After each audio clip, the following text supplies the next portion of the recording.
오늘은 하나님의 종말 영적 추수이라는 제목으로 말씀을 선고합니다.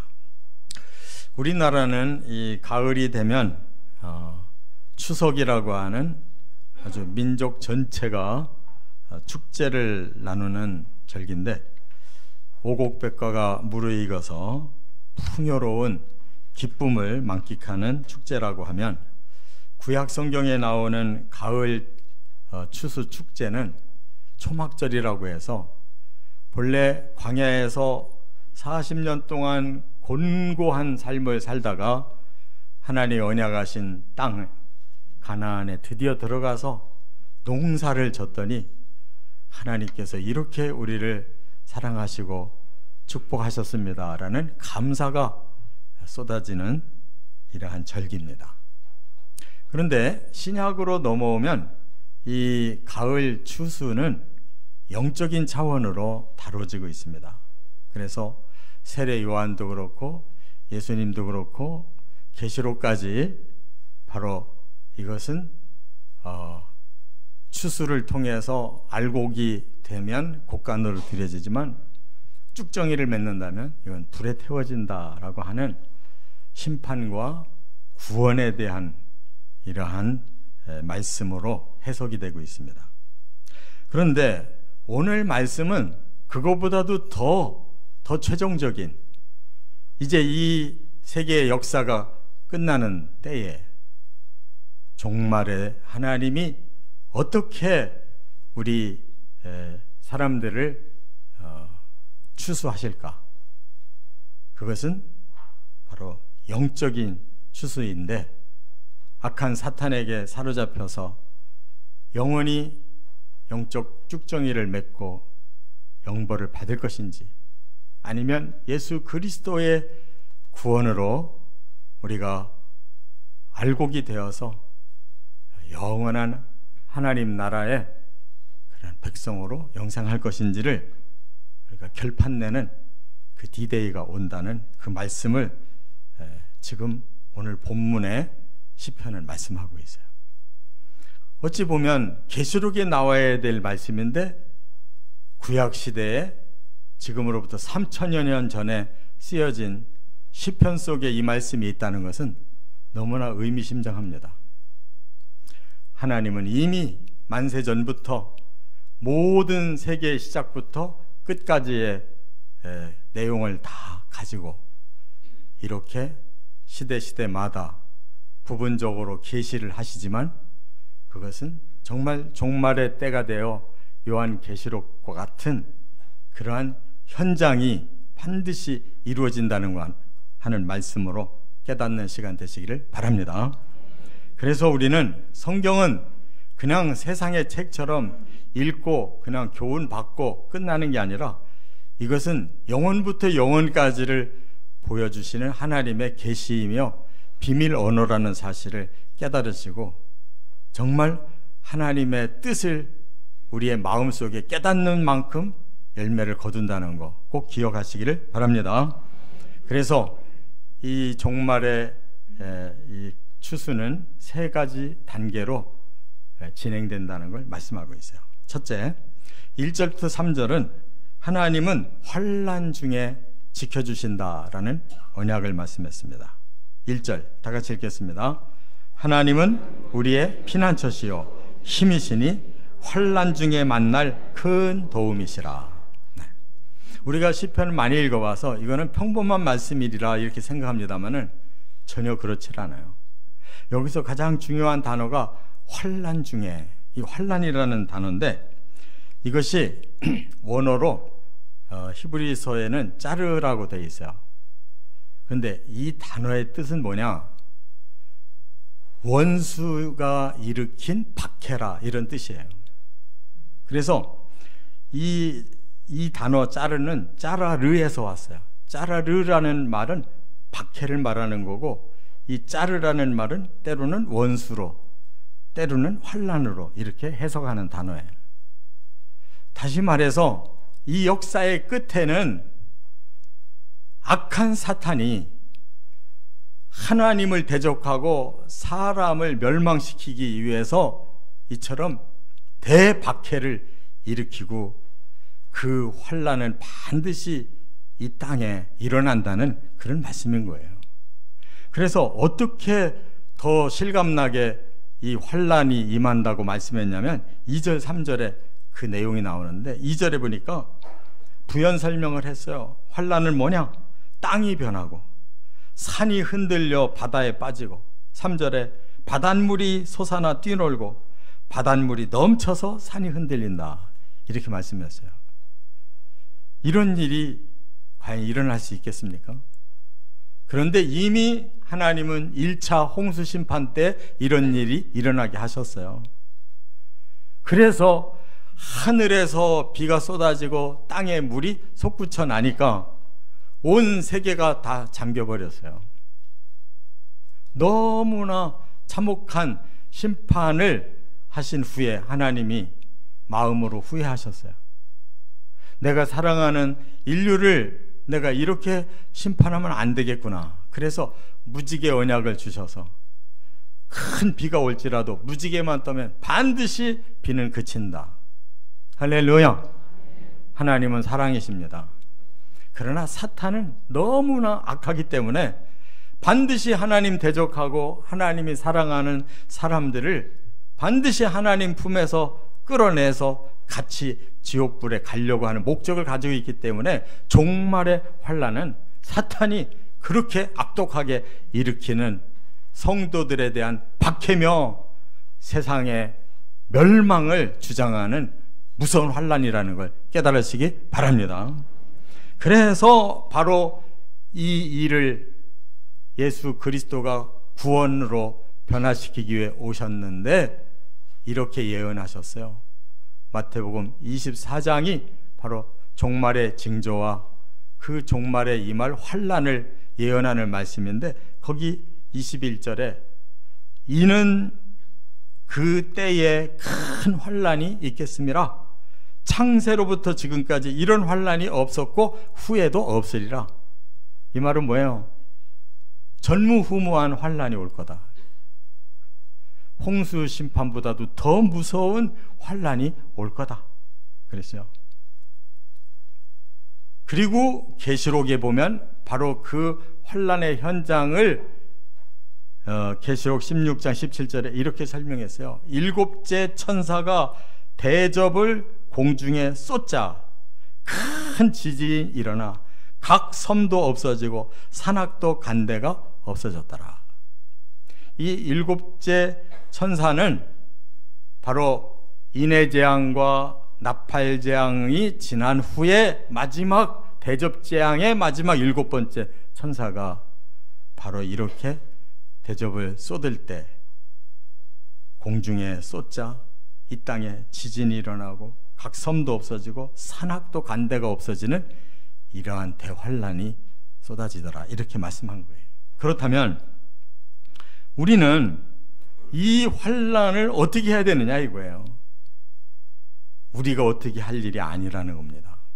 분명히 여기 1절에 하나님이 그 환란 속에서 우리의 피난처를 만들어 주신다고 말씀한 줄 믿으시 바랍니다. 피난처라고 하는 것은 우리가 이 전쟁을 할 때에 막 사방에서 포가 쏟아지고 그 총을 쏘고 별별 무기를 다 사용한다 할지라도 거기에는 반드시 안전지대가 있어요. 거기 들어가 있으면 살아나는 것처럼 이러한 전무후무한 환난 속에서 하나님은 무슨 작업을 하시느냐? 하나님의 백성을 보호하시는 작업을 해놓으신다는 거 믿으시 바랍니다. 그걸 보고 이 피난처라고 그랬는데 원어가 마흐세라고 그래요. 마흐세라는 말은 도피처라는 거예요. 도피. 피할 길을 우리에게 주신다는 거예요. 그리고 하나님은 힘이 있으시다 그랬는데 이 힘이라는 말은 좀 번역으로 보면 너무 약해요. 힘이 세냐 약하냐 이 정도가 아니고 원어는 오지라고 그러는데 이거는 권능 권세를 말하는 거예요.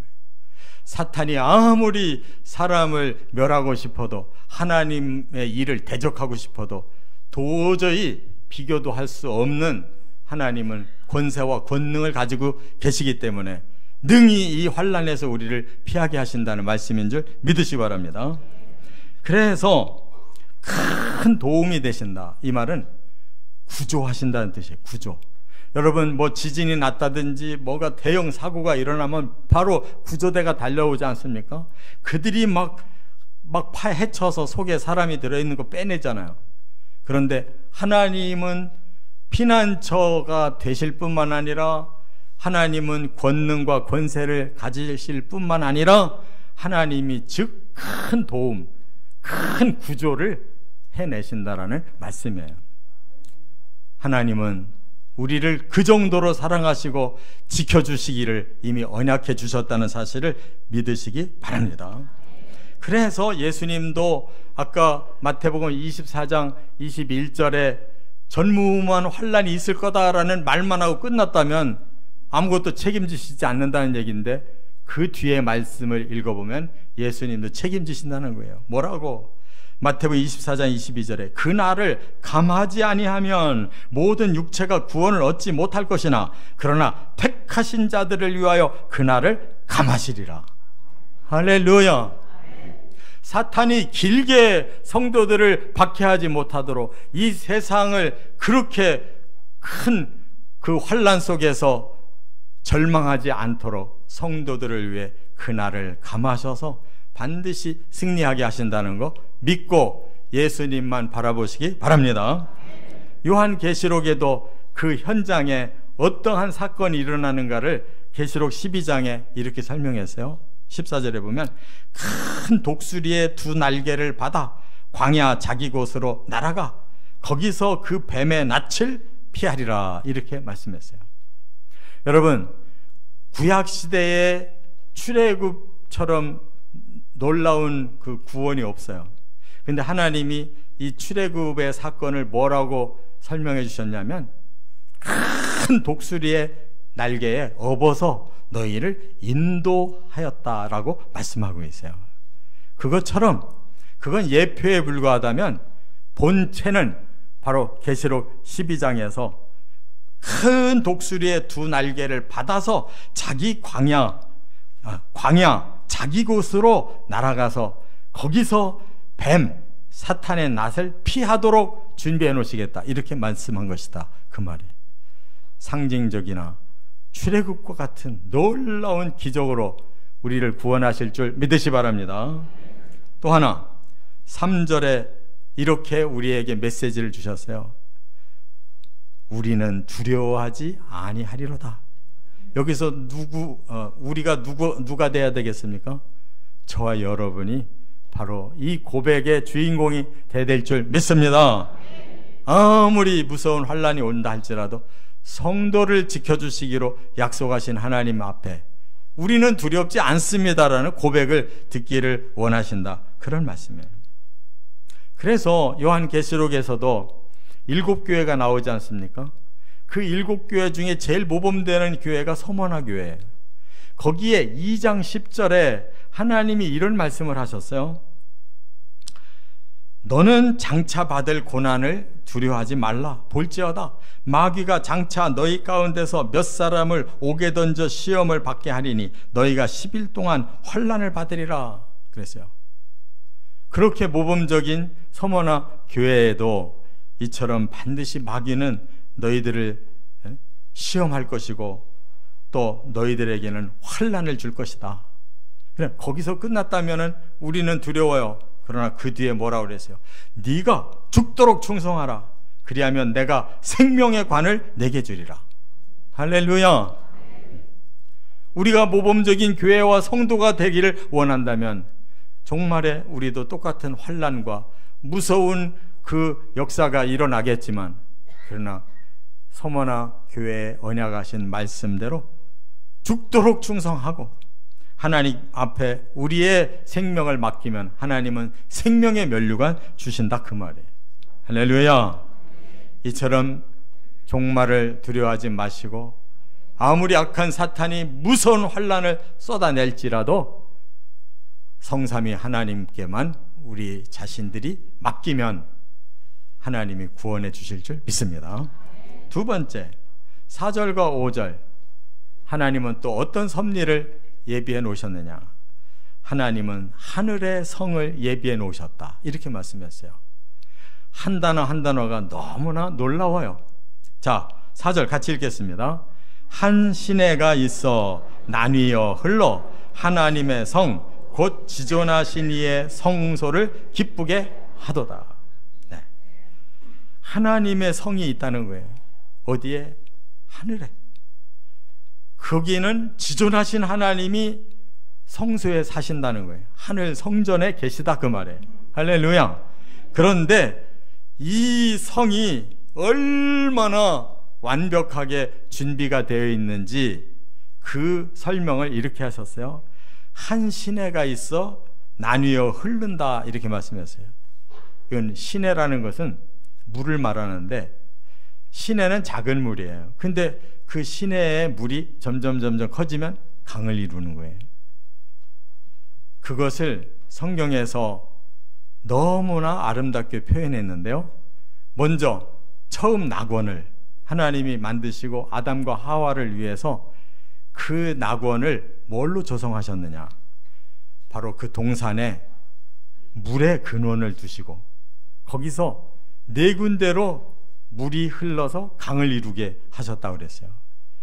그 강은 바로 생명의 충만함을 일으키는 강이 된 줄 믿습니다. 이 죄 짓기 전에 바로 그랬다는 거예요. 그런데 하나님께서 다시 우리를 구원하신 후에 에스겔서에 보면 47장에 다시 이 말씀을 이렇게 말씀했어요. 이스라엘이 그만 바벨론에게 멸망을 당해서 포로로 끌려갔어요. 근데 그들이 절망하고 있을 때 하나님이 에스겔을 통해서 예언을 하게 하시는데 미래를 하나님께서 환상으로 보여주셨어요. 에스겔이 뭘 봤느냐? 새하늘과 새 땅, 새 예루살렘 성에 그 아름다운 회복을 보게 하셨어요. 하나님의 성전에서 물이 흘러나오기 시작한 거예요. 그리고 그 물이 점점 깊어지는 거예요. 그리고 멀리 흐르는데 그 예루살렘에서 동쪽으로 내려가면 뭐가 나오냐면 사해가 나와요. 죽은 바다가 나와요. 그런데 그 예루살렘 성에서 하나님의 성전에서 흐르는 물이 발목에서 무릎으로 허리로 머리를 넘기더니 더 큰 강을 이루어 흘러서 사해를 전부 덮어버렸다는 거예요. 그랬더니 죽은 바다가 살아있는 바다로 바뀌어가지고 모든 그 땅이 다 낙원처럼 변화되더라는 것이에요. 에스겔서 47장에 그렇게 말씀을 하시고 거기에 뭐라고 말씀했느냐? 강 좌우편에 심이 나무가 많은데 12절에 보니까 달마다 새 열매를 맺고 잎사귀는 약재료가 되더라. 이렇게 에스겔서 47장에 말씀했어요. 그런데 이 말씀은 더 완벽하게 새로 나와요. 요한계시록 22장에 하나님의 보좌에서부터 강물이 흐르는데 그 강물은 수정같이 맑고 그 강은 생명수의 강이더라. 이렇게 말씀을 했어요. 그리고 생명수의 강이 하나님의 보좌로부터 한 가운데로 흐르는데 그 양쪽에 많은 나무가 자라고 있는데 바로 생명나무더라는 거예요. 그리고 그 생명나무는 매달 12가지로 생명의 과일이 맺혀지는데 그 과일을 먹고 성도들이 완성되고 또한 그 이파리는 만국을 치료하는데 쓰이더라. 이렇게 말씀했어요. 하나님의 나라는 이렇게 아름다운 천국으로 준비된다는 사실을 꼭 깨달으시기를 바랍니다. 그러므로 성경은 이렇게 순차적으로 에덴 동산으로부터 새 예루살렘으로부터 그리고 새하늘 새 땅 천국에 이르기까지 하나님은 계시된 대로 서서히 진행하시는 줄을 깨달으시기 바랍니다. 그러면 이것이 이루어지기 위해서는 바로 성도들에게는 그 환난이 승리로 바뀌어져야 되잖아요. 그래서 오늘 본문 4절에 보니까 지존하신 이의 성소를 기쁘게 한다. 이거는 하나님의 그 나라가 그냥 기쁨이 가득한 완성된 나라로 바뀐다는 거예요. 그러기 위해 5절의 끝에 새벽에 하나님이 도우시리로다 이렇게 말씀하고 있어요. 성도들은 하나님의 절대적인 도움을 통해서 그 나라에 들어가야 될 줄 믿습니다. 그러나 새벽이 있다는 거예요. 새벽. 이 새벽은 가장 어두운 때를 말하는 거예요. 이 환난으로 인해서 새벽같이 어두운 그 상황을 하나님의 도우심을 받고 우리는 그 어두움을 끝내고 이렇게 영원한 영광의 나라에 들어간다는 것을 확신하시기 바랍니다. 그 다음에 끝으로 세 번째, 이제 한 가지 남은 게 있어요. 악한 자들을 심판해야 될 거 아니겠어요? 그래서 6절에서 11절에는 하나님은 세상을 심판하시고 영광을 받으신다라고 말씀하고 있어요. 자, 6절 같이 읽겠습니다. 문나라가 떠들며 왕국이 흔들렸더니 그가 소리를 내시며 땅이 녹았도다. 굉장히 함축적인 말씀이에요.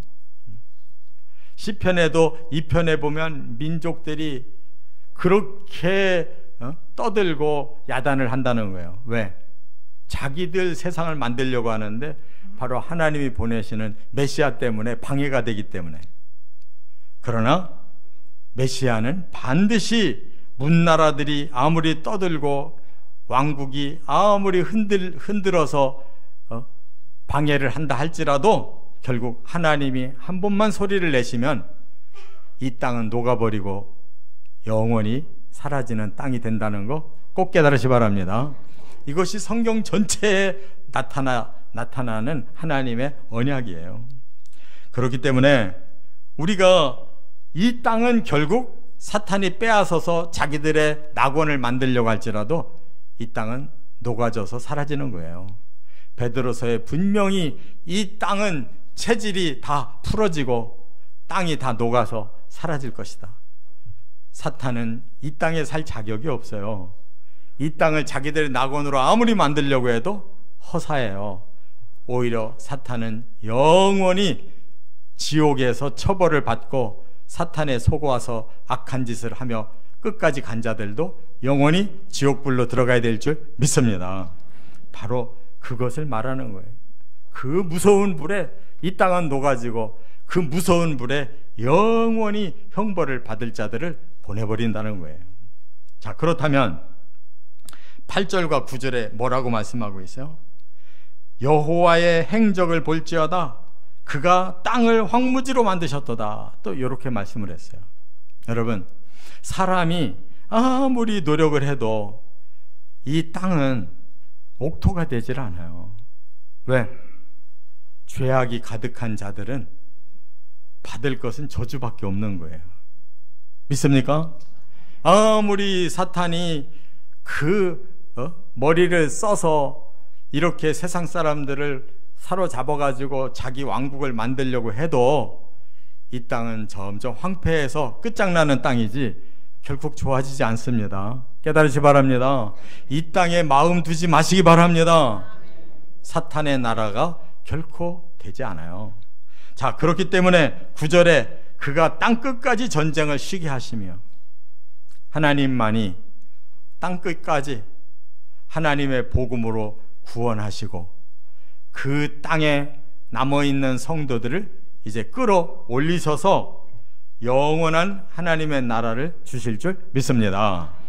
그래서 하나님의 백성들은 요한계시록에 보면 어떤 결실을 내리느냐, 지면에 널리 퍼져 성도들의 진과 사랑하시는 성을 두루매 하늘에서 불이 내려와 그들을 태워버리고, 바로 적그리스도가 이 세상을 장악하려고 와서 하다가 안 되니까 마지막 성도들을 모아서 죽이려고 하는 그 순간에 하나님은 불을 내리셔서 그 악한 자들을 태워버릴 것이다. 그리고 미혹하는 마귀를 불과 유황못으로 던져버리실 것이다. 이렇게 말씀한 것을 믿으시 바랍니다. 그리고 7절과 11절에 우리 성도들에게 똑같은 구절을 두 번이나 강조해서 주셨어요. 그게 뭐냐? 하나님 언약이에요. 자, 7절과 11절이 똑같은데 7절에 뭐라고 말씀했느냐? 만군의 여호와께서 우리와 함께 하시니 야곱의 하나님은 우리의 피난처시로다. 여러분, 왜 야곱의 하나님이라고 했을까요? 아브라함, 이삭, 야곱 3대가 믿음을 하나님께 인정받고 언약받은 자인 줄 믿습니다. 그런데 가장 고난을 겪은 사람이 야곱이에요. 야곱은 너무 지나치게 장자권을 얻으려고 인위적으로 했다가 그만 도망갈 수밖에 없어요. 하늘을 입을 삼고 돌베개 하나를 머리에 넣고 잠을 이루는데 거기서 하나님이 환상을 주셨어요. 내가 너와 끝까지 동행하겠다. 그래서 야곱의 자손은 하나님의 선민이 되어서 또 그 믿음을 이어받은 우리도 이방인이지만 하나님의 백성이 되어서 그 야곱을 피난처로 지켜주신 하나님은 우리에게도 만군의 능력을 가지신 하나님이 우리에게도 똑같이 야곱처럼 구원하시고 지켜주신다는 이 언약이 우리에게 살아있다는 거 믿으시 바랍니다. 그렇기 때문에 10절의 결론을 이렇게 맺었어요. 너희는 가만히 있어 내가 하나님됨을 알지어다. 내가 문 나라 중에서 높임을 받으리라. 내가 세계 중에서 높임을 받으리라 하시도다. 이 하나님의 마지막 결론이에요. 할렐루야.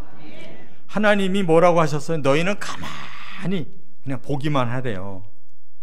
이걸 어디서 말씀했는지 아세요?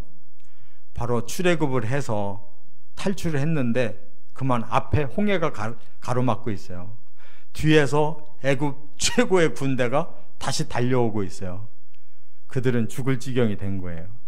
그때 하나님이 하신 말씀이 너희는 가만히 있어서 하나님이 어떻게 너희를 구원하시는지를 보라고 그랬어요. 그래서 그들은 봤을 뿐이에요. 하나님이 홍해를 가르시고 마른 땅으로 들어가게 하셨어요.